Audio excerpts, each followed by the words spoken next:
John.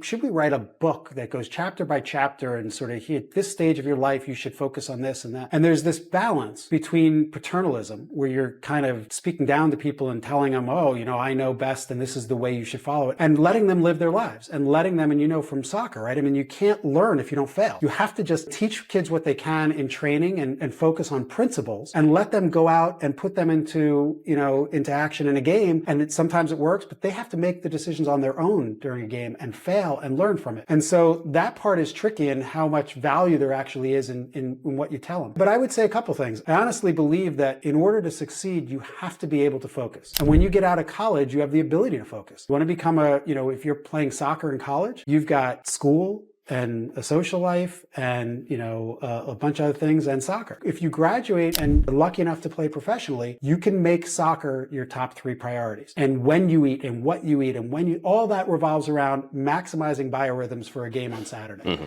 And so you can do that in the work world as well. And I think that's the kind of focus that it takes to succeed in the work world. So we're talking a little bit when you get there. And in order to be able to put in that focus, you have to do things and learn discipline, but you have to love what you're doing. And I know it sounds simple, but if you're going to really grind and do things, which for some years are going to be hard, you have to love what you're doing. It's not that you have to love it every second that you're doing it, but you ultimately it needs to be something that speaks to you and you have a passion for it and you love. And I think that's the first thing I'd say is figure out what that is. Because if the idea is you want to do something and you're going to go into medicine, but you don't really, that doesn't speak to you and it doesn't excite you, it's going to be really hard to get through med school and be a doctor. Yeah. Or at least and enjoy your life. Right. So that's, I think, the most important thing in my mind. Yeah. And before you get to that point, the only 2 things I've ever told my son before he gets on the soccer field, or my daughter, are play hard and have fun. That's all you can do. And as long as you sort of get used to doing that, whatever you're doing, do it as best you can. And whether you're sweeping a floor or studying for an exam, do it as best you possibly can and enjoy it. It's almost identical to what my dad said the very first time I had a national team tryout. I believe I was going, I think I was 14, and I think I'd made the regional team, and I was headed off to go try out for the national team.